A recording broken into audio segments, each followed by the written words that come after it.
لانا ہے, کسی عورت کو اس کے اونچے خاندان کی وجہ سے نکاح میں نہیں لانا ہے, تمہیں کسی عورت کو اس کے حسین و جمیل, اس کے خوبصورتی کی وجہ سے نکاح میں نہیں لانا ہے.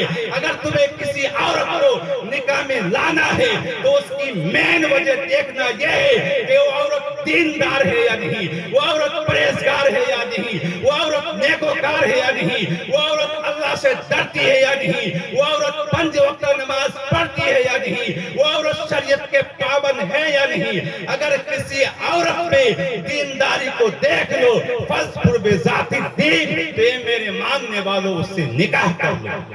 پتہ کیا چلا کہ ہمیں نکاح میں کیسی لڑکی لانا ہے؟ میرے آقا فرماتے ہیں دیندار عورت کو لے کے آنا ہے.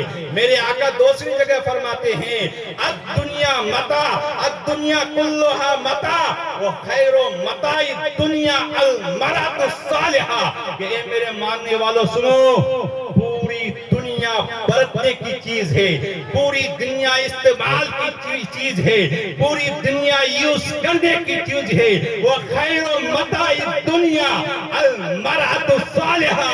سنو, دنیا کے برتنے کے سب سے بہتر چیز, سب سے عمدہ چیز, سب سے بیسٹ چیز وہ نیک عورت ہے, دیندار عورت ہے. اس لیے کہ صرف وہ تمہاری بیوی نہیں ہے بلکہ آگے چل کر تمہارے بچوں کی ماں بننے والی ہے, اور تمہارے بچوں کو صحیح تربیت وہ اسی وقت کر سکتی ہے جب وہ دیندار ہو. حضرات محترم, نعرہ تکبیر, نعرہ تکبیر, نعرہ رسالت, نعرہ رسالت. حضرت سید معین الدین صاحب قبلہ.